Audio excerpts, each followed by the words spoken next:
আজকে দেখো, আজকে হবে ভেন্ডি পোস্ত। ভেন্ডি ঢেঁড়স যেটা যাই বলো না কেন, ঢেঁড়স পোস্ত হবে আজকে। আর এখানে কুমড়োটা সিদ্ধ দেবো, আর এখানে এঁচোড় আলু। এঁচোড় আলু আজকে রসা হবে না, এঁচোড় আলু আজকে ঝাল করবো, ঝাল বা ঘন্ট যেটা হয়। তো ওই জন্য ছোটো ছোটো করে কেটেছি।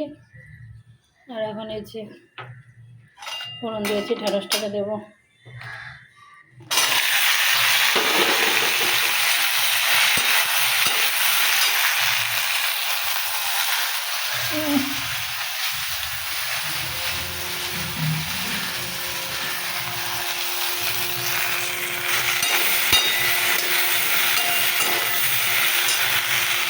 শুভ সকাল বন্ধুরা, কেমন আছো? যে যেখানেই আছো, আশা করি সকলে খুব ভালোই আছো। আমরাও আছি, ভালোই আছি। তো সকাল সকালে যেহেতু এখানে রান্না বসে গেছে।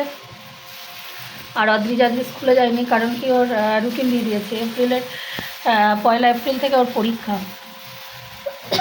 তো তো নিজেই বলছিল যে স্কুলে মানে এক দিন বন্ধ দেবে এই দুদিনের মধ্যে, কারণ বাড়িতে থাকলে পড়াগুলো হবে। তো সেই জন্যই আজকাল যাইনিও।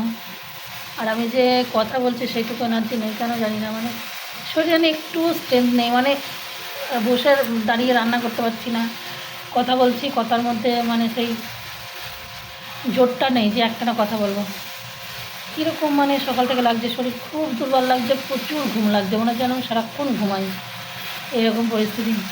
তো আজকে আবার যাবো ব্লাড টেস্ট করাতে। ব্লাড টেস্ট করাতে যেহেতু আমার ঘরের সামনেই, ঘর থেকে নেমে জাস্ট 2 পা হাঁটলেই। তো ভাবছি রান্নাটা কমপ্লিট করে মানে সবজিটা করে যাব, গেলেই হয়ে যাবে। কী যে প্রবলেম হচ্ছে, কী হচ্ছে কিছুই বুঝতে পারছি না, মানে না দাঁড়াতে পারছি, না কথা বলতে পারছি, না কিছু করতে পারছি। তো যাই হোক, চলো ভিডিওটা শুরু করছি। সঙ্গে থাকো, ভালো থাকো, আশা করি ভালো লাগবে। আর একটু লাইক শেয়ার কমেন্ট করো, কথাগুলো আমার জড়িয়ে যাচ্ছে। দেখো, রান্নাবান্না কমপ্লিট করেছি। আর আজ মাথার অবস্থা একটু ভালো নেই। রান্নাবান্না কমপ্লিট হয়ে গেছে, কমপ্লিট বলতে আর ডিমটা ভেঙে রেখেছি, সেটা খাওয়ার সময় ভেজে নেব। এখন এই যে হাতে টাকা নিয়ে নিলাম, এখন ব্লাডটা দিয়ে আসি। এই একদম সামনে, নিচে আমাদের নিচে নেমেই জাস্ট 2 মিনিট গেলেই। তো ওখানে এখন এনসিতে, যেটা বাগবাজার এনসি, তো ওখানে এখন ব্লাডটা দেবো। দিয়ে এসে রান্নাবান্না যেহেতু কমপ্লিট করে রেখেছি, এসে ঘরটা সমস্ত কিছু, ঘর তোর একদম পুরো ঝাড়ু দিয়ে পরিষ্কার করে রেখেছি। এখানেও রান্না সমস্ত কিছু মানে ধোয়া টোয়া সব কিছু হয়ে গেছে। তারা ব্যাক ক্যামেরা দেখাচ্ছি। এসে ফটাফট ঘরটা মুছে নেবো, স্নান করবো, স্নান করে খাবো। আর মাথার অবস্থা খুব খারাপ, কী হচ্ছে মানে কিছুই বুঝতে পারছি না গো। তো তারা ব্যাক ক্যামেরা একবার তোমাদের সঙ্গে শেয়ার করে তবেই বেরোই। এই যে এখানে ভাত টাত সব সবজিপাতি হয়ে গেছে, ওগুলো এসে শেয়ার করব। ইন্ডাকশান মোছা হয়ে গেছে, থালা বাসন সেইভাবে কিচ্ছু নেই, অথচ আচার কিলোটা পড়ে আছে। আর এখানে আজকে এক ফোড়নে 1 সোমবার দিয়ে একটু মসুর ডাল করেছি। আর এই যে ডিমটা ফেটিয়ে রেখেছি, এসে ভেজে দেবো, ব্যাস। তাহলেই কমপ্লিট হয়ে যাবে। আর ঘর দূর পুরো ঝাড়ু ঠাড়ু দিয়ে পরিষ্কার করে রেখেছি। নাইটিটা এখন ছাড়লাম, এসে ঘরটা মুছে নেব। বাবা, বেজে গেছে আবার 1টা 7। ভাবছিলাম 1টার মধ্যে এসে স্নান টান করতে করতে 1টা 2টোর মধ্যে খেয়ে নেবো, তো সেই লেট হয়ে যাবে আজকেও। এই প্রতিদিনই হচ্ছে, রান্না আবার হয়েও গেছে না এখন, আবার এটা ওটা টুকটাক টুকটাক করতে করতে অনেকটা দেরি হয়ে গেল। এখন 1টা 7 বেজে গেছে, ঘরে ঢুকতে ঢুকতেই হয়তো 1টা বেজে যাবে, কারণ যাবো। এবার হয়তো সামনে 2-1 জন যদি থাকে, তারপরে তো দেবে। এই হয়েছে তো, চল তালা যাবি কই। তো দেখো, কথা বলতে বলতে চলেও এসেছি, বললাম না ঘর থেকে নেমে জাস্ট 2 মিনিট। তো চলো ভিতরে যাই, আর গিয়েই ফটাফট বিলটা করিয়ে নিই। তবে এখন দুপুরের টাইম, তো এখন আর সেইভাবে কোনো মানে ব্লাড যেটা ওপিডির আর কোনো সেইভাবে পেশেন্ট ছিল না। তো আমি গিয়েই ফটাফট এসে বিলটা করিয়ে নিয়ে ব্লাডটা দিলাম। আর এই ব্লাড এখন মানে আমার পরিস্থিতিটা হয়েছে কি, সেই বলছি না, শাকের করার যেতেও কাটছে, আসতেও কাটছে। ব্লাড জমে গেলেও মরে যাবো, পাতলা হয়ে গেলেও মরে যাবো, এরকম একটা ব্যাপার। আর এই ব্লাড টেস্ট দিতে মানে ব্লাড দিতে দিতে আমার এই হাতের শিরাটা না মনে হচ্ছে যেন সেই ঝাঁঝরা হয়ে গেছে, মানে সুই ফোটাতে ফোটাতে ফোটাতে ফোটাতে মানে ওই শিরাটাই যেন একদম সেই মাস গেলে মানে 2-1 বার তো ফোটানোই আছে। তো যাই হোক, এই যে উনি এখন ব্লাডটা নেবেন, ব্লাডটা নিয়ে অবশ্য রিপোর্ট সন্ধ্যা 7টার পরে দেয়। তো আজকাল আমি নিতে আসবো না রিপোর্ট, ওই ফোনে পাঠিয়ে দেয়, ফোনেরটা দেখবো। আর কেন জানি না আমার এইরকম এই যে ব্লাডটা নিচ্ছে দেখেই বুঝতে পারছি যে প্রচণ্ড পরিমাণে আমার লেগেছে। আর সত্যি কথা বলতে মানে আমি নিজেও বুঝতে পারলাম, রিপোর্ট তো এখনও দূরের কথা, মানে ব্লাডটা আমার যে অনেকটা পাতলা হয়ে গেছে, তরল হয়ে গেছে, সেটা আমি খুব বুঝতে পারছি।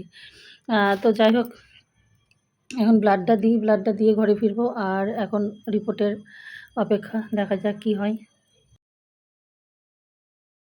তো দেখো এখন বাজে তখন 1টার সাথে ঘর থেকে বার হলাম, আর এখন 1টা 23।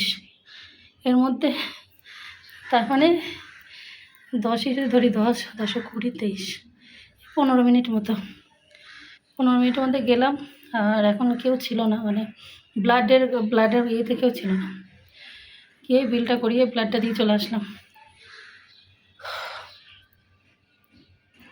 আর আমার যে রক্ত তরল হওয়ার ওষুধ খাই, তো রক্ত তো অনেকটাই জমাট হয়ে গেছিলো যখন এই তো 40-এ গেলাম, ডক্টর দেখিয়ে আসলাম। তো আজ এক শুক্রবারে 8, আজকে হচ্ছে শনি রবি সোম মঙ্গল, 8, 9, 10, 11, 12, আজকে হচ্ছে 11 দিন। কারণ আজকে রাত্রিতে এখন ওষুধ খাইনি, এই 10-11 দিন তো ডোজ বাড়িয়ে খাচ্ছি পাতলা হওয়ার জন্য। তো ডাক্তারে কালকে ফোন করেছিলাম, বললো ব্লাড রিপোর্টটা করে তাড়াতাড়ি জানাতে, কারণ শরীর একটু ভালো বুঝছি না। মানে বাড়িয়েছি ডোজ, কিন্তু তারপরেও যে সেরকম পরিবর্তন সেরকম কিছু বুঝছি না, মানে খুব ভালো বুঝছি না। এবার একা একা থাকি তো, যখন অদ্রি যায়, এই দুপুরে কালকে যেরকম চরম টেনশান হচ্ছিল, শুতে গিয়েও শুতে পারছিলাম না, মানে আলাদা রকমের যেন কীরকম একটা হচ্ছিলো, যে না হতাশ লাগছে যে কেউ ঘরে নেই। আর তারপরে হচ্ছে তোমাদের দাদাভাই 2 দিন ছিল, তো মনে হচ্ছে ও নেই, অদ্রিজা নেই এখন দুপুরে, মানে কীরকম এই একটা কীরকম হতাশাগ্রস্ত। তো রাত্রিতে ডাক্তারকে ফোন করেছিলাম, বলে আইএনআরটা করে আমাকে জানাতে। আমি ব্লাডটা দিয়ে আসলাম, কিন্তু রক্ত মনে হচ্ছে একটু পাতলা হয়েছে, কারণ এই যে হাত এখনও কিছুক্ষণ রাখতে হবে। বলছে এটা দেখো তো ডেটটা, দেখছি তো। কারণ ওই তুলোটা যখন সরাচ্ছিল রক্ত বার হয়ে আসছিলো, তো একটু পাতলা হয়েছে। এখন আয়নার রিপোর্টটা দেখলে, রাত্রিতে রিপোর্ট দিয়ে দেবে, রিপোর্টটা দেখলে বুঝতে পারবো। এখন এই যে এইভাবে রাখলাম, তো আবার 5 মিনিট হয়ে গেল মনে হয়, 5-7 মিনিট। এবার স্নান টান করবো, পরে ঘর মুছবো, স্নান টান করে খেয়ে দিয়ে ঘর মুছবো। চরম মাথা ধরেছে, পারছি না, শরীর ভালো লাগছে না। তখন চলো স্নান টান করে নিই। এই অদ্রিজা ঢোক আগে তাড়াতাড়ি। আমাদের দুপুরের আইটেমে হয়েছে ভাত, মসুর ডাল, এটা হচ্ছে কি, এটা কুমড়ো ভাতে, এটা হচ্ছে এঁচোড়, আর এটা হচ্ছে পাঁপড় ভাজা আর ডিম ভাজা। আসল জিনিসটা দেখা, ভেন্ডি পোস্ত কোথায় গেল? ও আজকে মেনু হচ্ছে ভেন্ডি পোস্ত, সাধারণ। এই যে রাখো কুমড়ো সিদ্ধ, এই কুমড়ো সিদ্ধ দিয়ে গরম ভাত না আমার খুব ভালো লাগে। তো দেখো এসেই দুজনে স্নান টান করে আমরা খেতে বসে গেছি। আর এই ভিডিওটা খেতে খেতে শেষ করছি, কারণ এর থেকে বেশি মানে পরের ভিডিওগুলো যদি এর সঙ্গে জোড়া দিই তাহলে অনেকটা বড় হয়ে যাবে। আর মাথার অবস্থা খুব খারাপ, মানে এত মাথায় যন্ত্রণা করছে, মাথায় জল দিয়ে স্নান করেছি তারপরেও মানে প্রচুর মাথা যন্ত্রণা করছে। তো যাই হোক, আর ভিডিওটা আমি বিস্তারিত আলোচনা করলাম না, পরবর্তী ভিডিওটা নেক্সট ভিডিওর সঙ্গে দেব। তো কীরকম লাগলো একটু কমেন্ট করে জানিও, আর অবশ্যই একটু লাইক শেয়ার করে দিও।